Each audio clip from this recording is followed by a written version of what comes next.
প্রতারণা করবেন না, চালাকি করবেন না, বিজেপিকে বন্দি করতে হবে বললেন অভিষেক। মেদিনীপুর কলেজ মাঠ কর্মীদের ভালোবাসায় ভরে গেছে, মঞ্চ থেকে বললেন অভিষেক।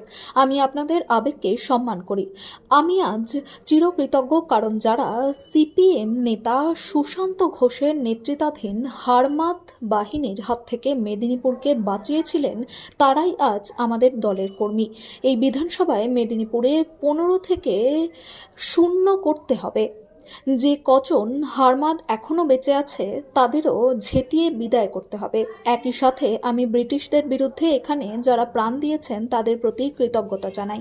আমি স্বাধীনতা সংগ্রামীদের রক্তে ভেজা এই মাটিকে প্রণাম জানাই। 2020 সালে মেদিনীপুরের বিশ্বাসঘাতক এই মাটি বিজেপিতে যোগ দিয়েছিল। মেদিনীপুর থেকে বিশ্বাসঘাতককে বিদায় জানানোর সময় এসেছে। আমার মনে আছে সিপিএম কিভাবে এই জেলাকে অত্যাচার করেছিল, বাড়ি ঘরে আগুন লাগিয়েছিল, মানুষকে ঘর থেকে বের হতে দিত না।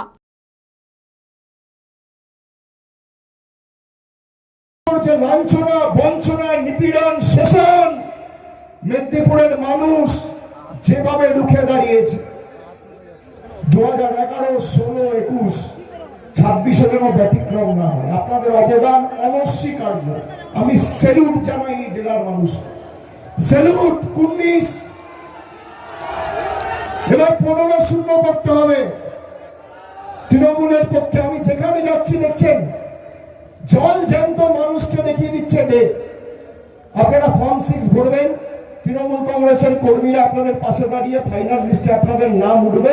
কারোর বাবার ক্ষমতা নেই আপনাদের নাম বাদ দেবে, ঠিক আছে? একদম চিন্তা করবেন। আপনারা এই দেশের নাগরিক, আমাদের যতটা অধিকার আছে আপনাদের সকলের এই দেশের প্রতি, এই মাটির প্রতি ততটাই অধিকার আছে। কোনো চিন্তা করবেন না, নিয়ে যাও ধরে।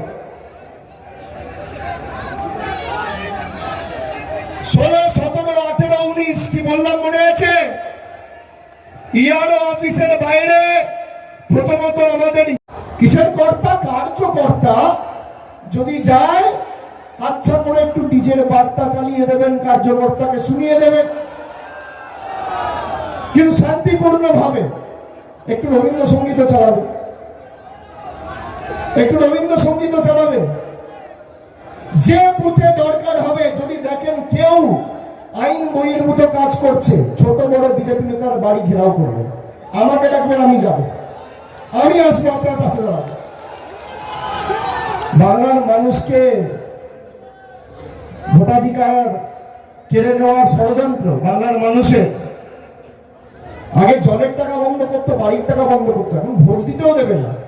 মানুষ ভোট দিয়ে সরকার নির্বাচিত করতো, সরকার এখন বেছে নিচ্ছে ভোটকে দেবে। আপনি ভাবুন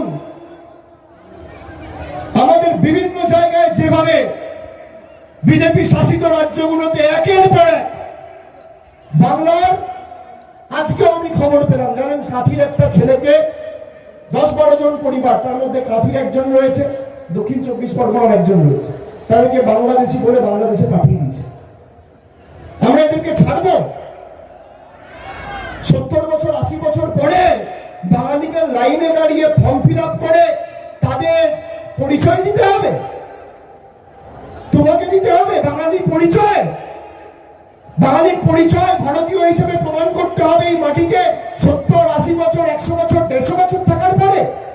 আরে এই মাটি ব্রিটিশকে তাড়িয়েছিল 1905 সালে। লর্ড কার্জন বঙ্গভঙ্গ করতে এসে ল্যাচ তুলে 1911 সালে দিল্লি পালিয়েছিল। অমিত শাহ, নরেন্দ্র মোদী তো কোন ছাড়।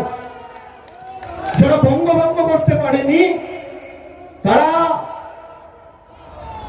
বাংলা ছেড়ে, দেশ ছেড়ে পালিয়েছিল।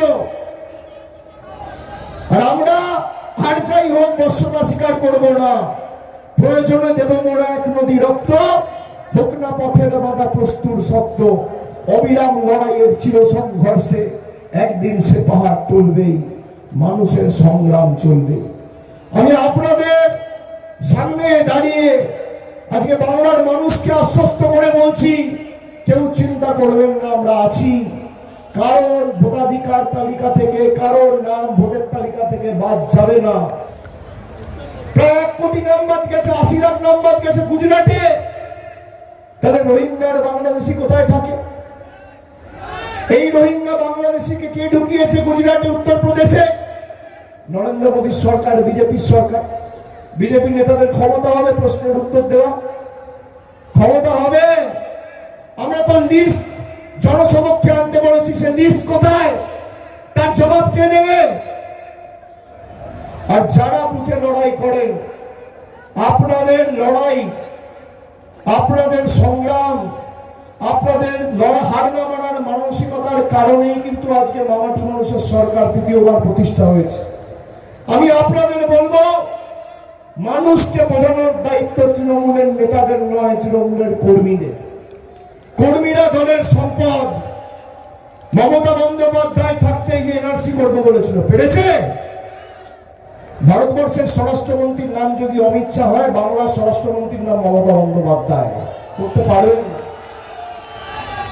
ভাই, যখন আমরা বলছি, ভেবে চিন্তে বলছি, একটা লোকের নামও বাদ যাবে না। তৃণমূল ক্যাম্পে যান, যদি কোনো বয়োজ্যেষ্ঠ প্রবীণ মানুষের যেতে অসুবিধা হয়, গাড়ি করে, বাইকে করে, অটোয় করে, টোটোয় করে তাকে হিয়ারিং ভেন্যুতে পৌঁছে দিন, আবার বাড়ি ফেরার ব্যবস্থা করে দিন। আমাদের করতে হবে। এই যে বিজেপির বুথ সভাপতি সুকান্ত মজুমদারের এলাকায় মহারাষ্ট্রে কাজ করতে গেছিল, বিজেপির বুথের সভাপতি, আর বাংলায় ফিরিয়ে এনেছে যে তার নাম অভিষেক বন্দ্যোপাধ্যায়, তৃণমূল কংগ্রেস। এটাই পার্থক্য।